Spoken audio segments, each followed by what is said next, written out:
Bonjour Samia Badakaram, merci beaucoup d'être là. Je sais que vous avez un calendrier très chargé, votre timing est très serré, et c'est pour ça que j'apprécie d'autant plus votre présence. Samia Badakaram, vous êtes réunionnaise, titulaire d'un DESS en droit des collectivités territoriales. Vous avez commencé votre carrière professionnelle à La Réunion en étant au chef de cabinet de la présidente du Conseil général de La Réunion, Nassima Dendar.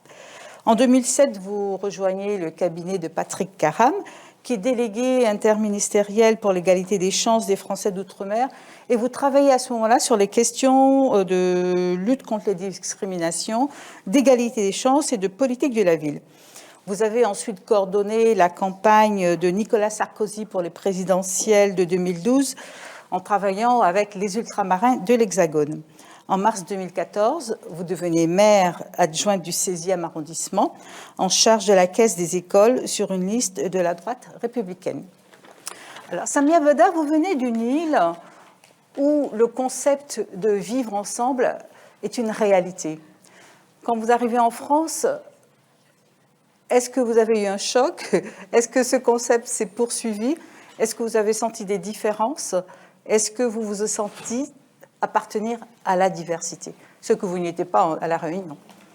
Effectivement, en tant que réunionnaise, le mot diversité a assez peu de sens, en fait. Et quand je suis arrivée en 2007, donc il y a près de 15 ans, à Paris, donc en France métropolitaine, j'avais pas du tout conscience d'appartenir à une quelconque forme de diversité. J'avais conscience de venir de l'outre-mer et même à cette époque de La Réunion. Et c'est vrai que La Réunion est un exemple de vivre ensemble assez peu commun dans le monde, où s'il existe du racisme, alors on ne sait pas s'il est anti-noir, anti-blanc, anti-indien, anti-chinois. À vrai dire, le vivre ensemble là-bas, c'est pas un slogan, c'est une réalité qu'on vit au quotidien. Et en fait, ce qui m'a marqué depuis les 15 années où je suis ici, c'est vraiment la chance d'avoir eu cette éducation, la chance de vivre dans cet environnement où ce qu'on a pu entendre là, en fait, quand on s'adresse à quelqu'un, quand on est ami avec quelqu'un, c'est pour ce qu'il est et non pas pour sa couleur de peau. Quand on discute avec quelqu'un à La Réunion, on ne se dit pas, tiens, c'est une femme noire ou c'est une femme chinoise ou, s'agissant de moi, une femme arabe.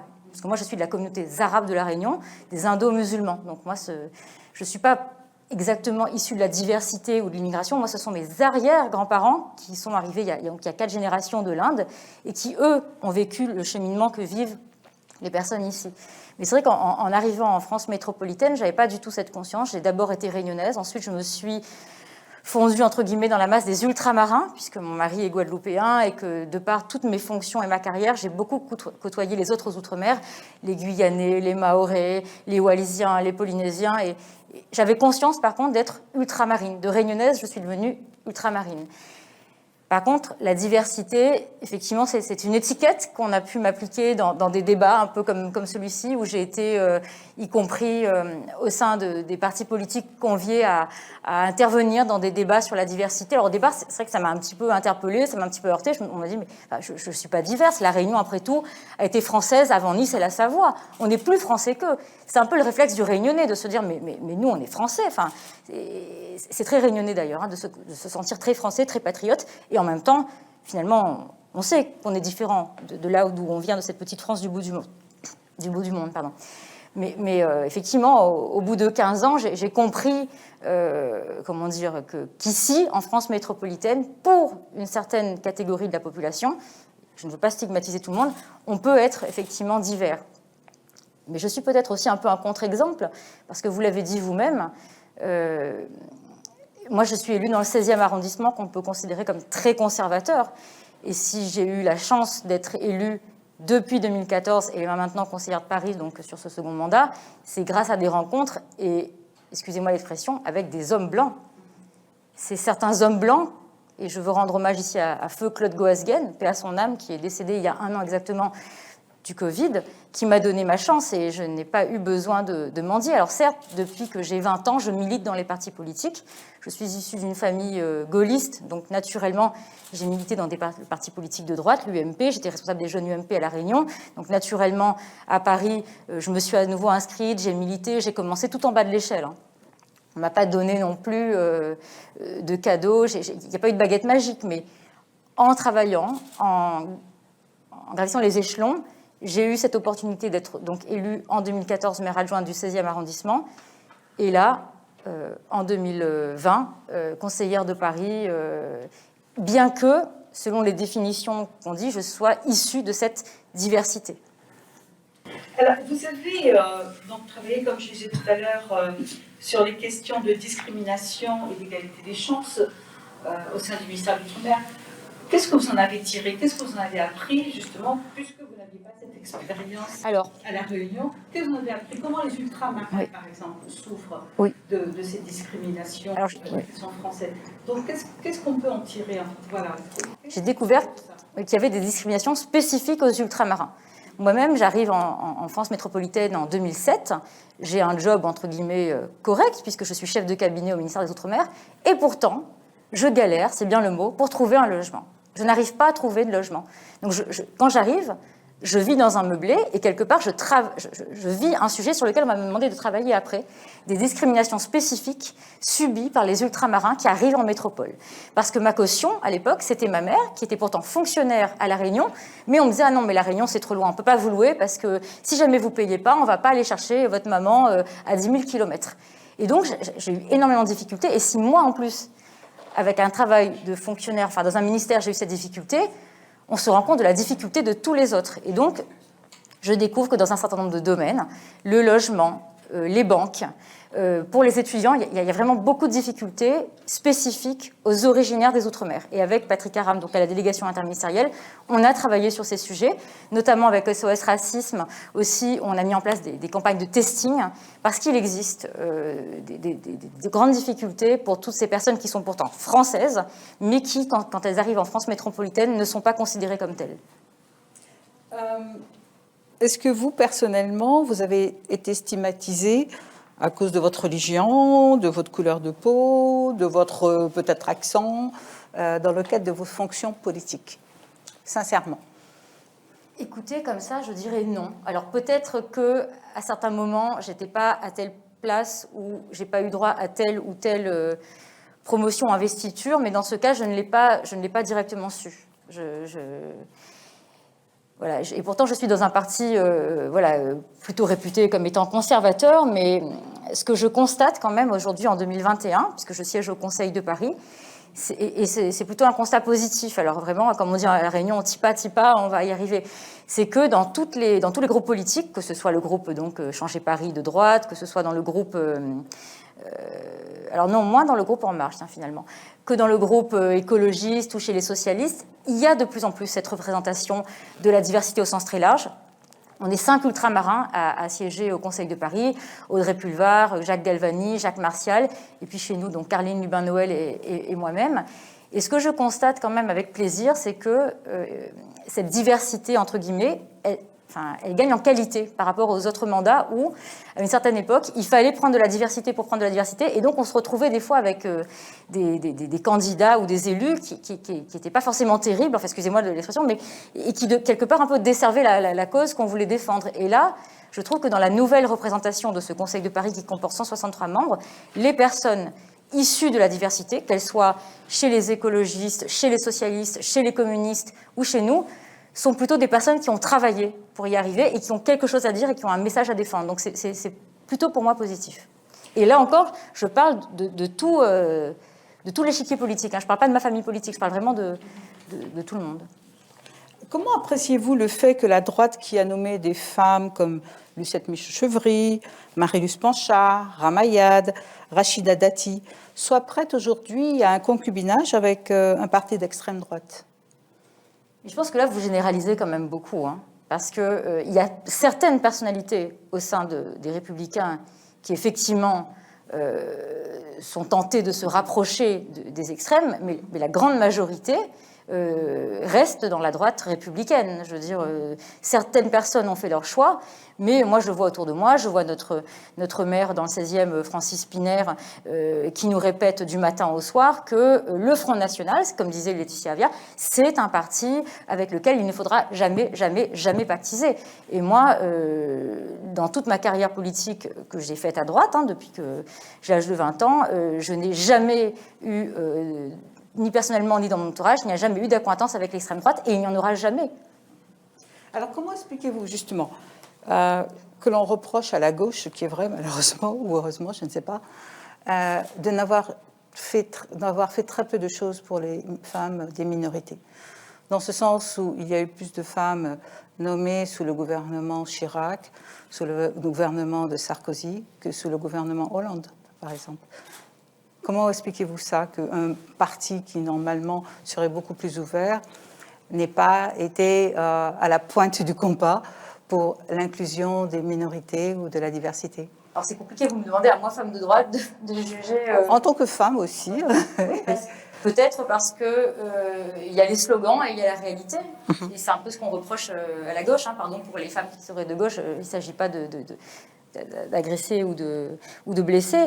Mais c'est vrai que moi, je me retrouve davantage idéologiquement, familialement, dans les valeurs de la droite.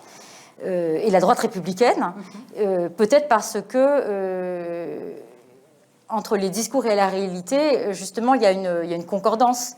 Alors que souvent, effectivement, à gauche, on se rend compte que c'est beaucoup de slogans, beaucoup de discours, des fois un peu victimisants, victimaires, et pas beaucoup de réalité.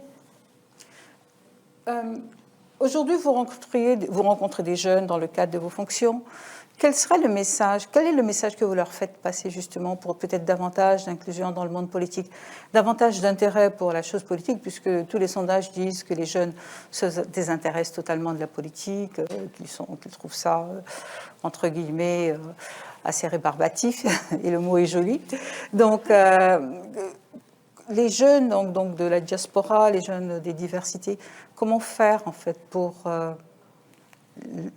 leur faire prendre conscience que c'est aussi la politique qui fait leur avenir.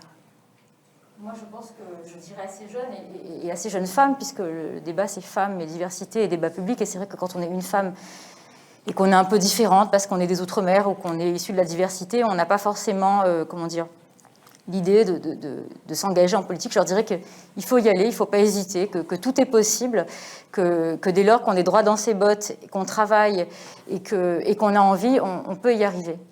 Et vous parliez tout à l'heure à une des intervenantes de féminisme. Moi, je ne suis pas, si je suis féministe, mais avec ma vision du féminisme, et qui rejoint un peu la question que vous m'avez posée. Moi, je pense que la clé, justement, pour les femmes en général, mais les femmes de la diversité, les femmes musulmanes, parce que je me définis aussi en tant que telle, c'est vraiment l'indépendance et l'autonomie. Ne dépendre de personne, ni d'un parent, ni d'un mari, ni de personne. Quand on est indépendant financièrement, tout le reste suit. On peut élever son enfant tout seul, on peut faire les passions et les projets qu'on veut, et on peut faire de la politique, et on peut s'engager. C'est ma vision du féminisme et celle que je souhaiterais transmettre aux femmes issues de la diversité. Alors justement, vous avez dit que vous êtes une femme musulmane. La France a un gros problème avec l'islam et on a l'impression qu'on ne peut pas parler d'islam sans lier l'islam au terrorisme. Comment vous le vivez? Mais là encore, je vais parler de mon exemple réunionnais où tout se passe bien. Vous savez que la première mosquée de France a été construite en 1905 à La Réunion. À La Réunion, il y a 48 mosquées, et encore, je pense que mes chiffres ne sont même pas totalement à jour. On a un centre de formation des imams, on a des médersas. On va à la fois à l'école de la République, et à la fois, on a la possibilité d'apprendre le Coran, l'enseignement religieux, et tout ça dans un environnement apaisé et républicain. Donc je pense que c'est possible. Il faut juste essayer de trouver la bonne voie. Je pense que le fait, effectivement, qu'à La Réunion, les écoles coraniques et les médersas soient financées par les Réunionnais, et donc français, ça se passe mieux. Je pense qu'il faut qu'en France métropolitaine, on arrive à trouver, justement, que ce soit pour les mosquées ou les médersas, un système qui fait qu'il n'y ait pas d'ingérence étrangère, parce que je pense que c'est ça aussi le vrai sujet. Et puis peut-être que les choses prendront peut-être un peu plus de temps, parce que c'est très grand, la France métropolitaine, mais on peut y arriver. Enfin, La Réunion est l'exemple même typique qu'il n'y a pas d'incompatibilité entre l'islam et la République, si tant est que des deux côtés, des efforts soient faits, qu'il n'y ait pas de préjugés et que tout le monde se comporte bien. À La Réunion, ça se passe bien aussi parce que donc cette population musulmane qui est arrivée il y a 4 générations a vraiment eu l'envie, le désir, enfin, c'est pas trop le choix du reste à l'époque, de s'intégrer à fond. Et le premier message que les arrière-grands-parents, les grands-parents et tout nous ont transmis, c'est d'abord vous travaillez. Bien sûr, vous gardez vos valeurs, vous êtes musulmans, vous faites vos prières, mais ça c'est chez vous, c'est à la maison. Pas besoin d'ostentation en religion. Mais il ne faut rien renier, mais par contre, il faut d'abord travailler, réussir socialement. Et en général, quand la réussite sociale est là, le reste suit. C'est un peu aussi pourquoi à La Réunion, ça se passe bien. Et est-ce que vous pensez que le débat est mal posé en France et comment mieux le poser? Parce que ça va être aussi un enjeu électoral très très important. Ce que je vous disais, c'est-à-dire qu'il faut que des deux côtés, il y ait moins de préjugés. Enfin, je pense que les efforts sont faits en ce sens par rapport au financement de l'islam de France. C'est un vrai sujet. Hein, je vous disais, si les Français de confession musulmane arrivaient à mieux s'organiser pour financer leur culte, il n'y aurait pas cette influence étrangère qui est très nuisible. Une dernière question, Samia Bada Karam. La France est toujours très rétive quand on parle de quotas. Pourtant, des quotas existent puisque les partis politiques aujourd'hui sont obligés d'avoir cette parité. Est-ce qu'on pourrait imaginer des quotas aussi pour que la diversité soit mieux représentée dans les partis politiques? Personnellement, je ne suis pas très favorable aux quotas parce que ça pourrait induire ce que je vous disais tout à l'heure, à savoir mettre des personnes de la diversité pour mettre des personnes de la diversité et qui ne sont pas forcément représentatives ou de grande qualité. Je ne pense pas que ce soit vraiment... je pense pas que ce soit la solution. On l'a fait pour les femmes. On l'a fait pour les femmes, mais après on le fera pourquoi? Enfin, vous voyez, des quotas, jusqu'à où on ira dans les quotas? Je pense que, en tout cas pour la diversité, puis qu'est-ce que vous allez inclure dans la diversité? Qui vous allez inclure? Les religions, les couleurs de peau, les dom-toms, enfin, c'est indéfinissable. Les Américains le font aujourd'hui. On n'est pas l'Amérique, on est la France, on a un modèle différent, on a une construction différente. On a des mentalités différentes. Juste encore une toute petite question. De votre pratique donc d'élu dans le 16e, qui est un arrondissement plutôt conservateur, comment vous êtes perçu en fait, en dehors finalement de votre famille politique? Comment vous êtes perçu par le 16e art lambda, s'il existe? Alors, je suis élue depuis 2014, donc ça va faire un certain temps, et je pense que je suis perçue comme l'élu qui s'occupe des cantines, de l'alimentation durable, du bio, du sport, parce que j'essaie de faire le maximum, que je suis à l'écoute totale de mes administrés, qu'à peu près tout le monde a mon numéro de portable ou mon mail, et que j'essaie de... Alors, c'est vrai que je m'investis énormément, et peut-être que je me suis dit inconsciemment, un petit peu, c'est l'héritage de mes arrière-grands-parents, que peut-être parce que j'ai eu cette chance d'être élue alors que je ne suis pas du sérail du 16e, il fallait que j'en fasse 10 fois plus. Mais oui, j'en fais 10 fois plus. C'est peut-être mon éducation, mais je pense que je suis perçue comme une élue très, très à l'écoute et très, très présente. Et en tout cas, si eux me voient comme une femme différente, avec un prénom musulman, avec une couleur de peau plus foncée que la moyenne, en tout cas, ils ne me le font pas savoir, si c'était le sens de votre question. Merci beaucoup, Samia Bada. Je vous en prie.